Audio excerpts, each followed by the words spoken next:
Hi, my name's Louie Loretto, and said simply my speech is over plastic pollution. However, when I was really looking for what I wanted to do in the whole semester and for the speech, I really want to look at the best ways to slow down pollution. So yeah, let's get into it. The easiest way to start is explaining what pollution looks like. According to the Surfers Against Sewage website, there's approximately 51 trillion microscopic pieces of plastic weighing 269,000 tons in the water. This number is equatable to 1,300 blue whales and 3,900 school buses. This is an obvious problem for many reasons other than just the sheer amount of plastic in the ocean right now. It's that it's getting into the food chain, which is then affecting us because the fish will eat it and then we eat it and then we just have plastic, and that's not good. So the focus of this isn't really like, I wanted to give background, but the focus of my speech isn't to give just the facts of like how much plastic is in the water. I want to dive into more how the individual level is impactful and how a way society should look into trying to help end this. So Seattle of mid 2017 is when that video of the turtle with a straw in its nose first started to circulate.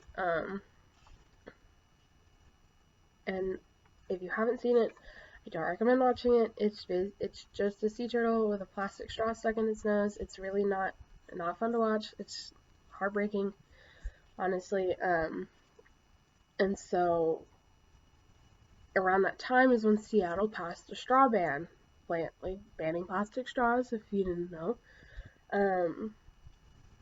And because of that, there was a serious 6 to 8 months of discussion about plastic pollution and like what to do and what solutions could be, and like, is banning it the way to go? However, as I said, it was really only 6 to 8 months, and then the conversation mostly died down, which is unfortunate because this could have led to the passage of so many new laws, one of them being the corporate tax, which is the one I kind of want to talk about. The corporate tax idea, that's definitely not the real name of it. I mean, it could be, but it's just how I'm identifying the mixture of ideas that I've read about. Basically, it's where the companies would be forced to take responsibility for the plastic pollution they've been causing, such as Coca-Cola and their plastic bottles. I think it was 2018, on World Cleanup Day, they had, I want to say 300,000 plastic bottles found just from Coke brand, like just from Coke plastic bottles found. They had found that many in the world, and that's just on people walking around trying to find it. That's not like people in the landfill. Obviously they were in the landfill because those were thrown away, but like, I don't know, it's just a crazy amount to me but that's just their plastic bottles.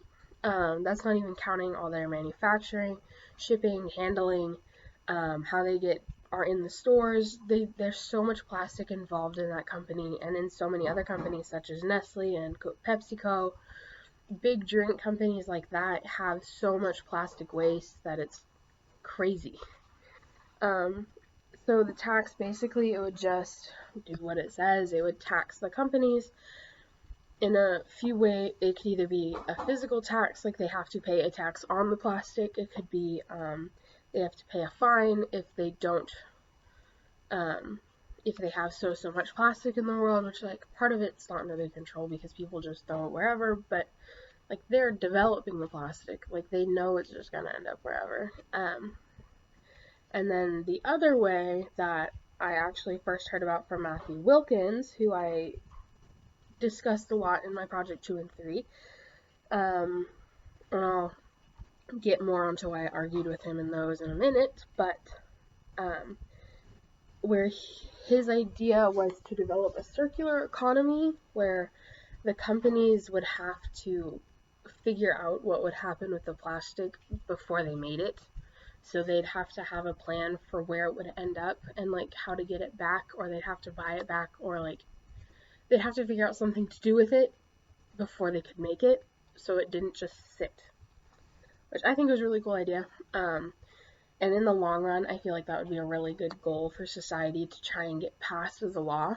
But again, it would take society to do that, and it would take a lot of planning to get people to agree on how to do that and how to get it to work.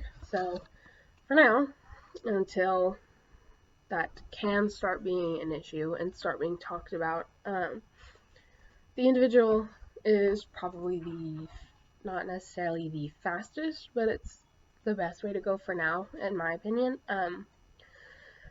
So back to my arguments with Dr. Wilkins in the Project 3 is that within his first few lines of the article I read from him, he said, recycling plastic is to saving the earth what hammering a nail is to halting a falling skyscraper. And I know I've used that quote a lot in my essays, but I find it really impactful in the wrong way, because I feel like it's sending such a wrong message to anyone reading it.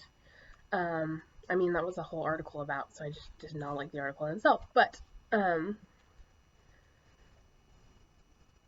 it's basically saying that the individual doesn't matter in the long run, that you can use however many single-use plastics you want and it won't really affect the environment. Which to me is a big issue, because the individual is everything to me. Everything you do will affect someone else or something else in some way. So to me, having that straw bag or fork that you used for lunch is gonna end up in a landfill, and it's gonna sit there for years. Not necessarily like a year or like 20 even. It'll be there for 1,000 years. Like, that single straw you used at lunch will be there for 1,000 years. So that's my thing whenever people say that the individual doesn't matter. You're 1,000 years for every one single-use plastic you use, so I feel like that's a pretty big thing.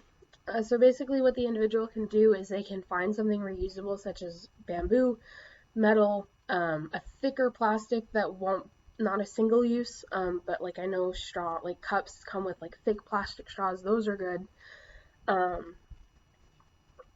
Basically literally anything that can be reused, such as a tote bag instead of plastic bags, a straw, metal straw instead of a plastic one, reusable cutlery, reusable, I already said bags, but just anything that can be reused, probably the best way to go. Because recycling only types 1 and 2, even in Norman, they just reduced it to only types 1 and 2. So, yes, I am running out of time, unfortunately, but yes, so thank you for listening.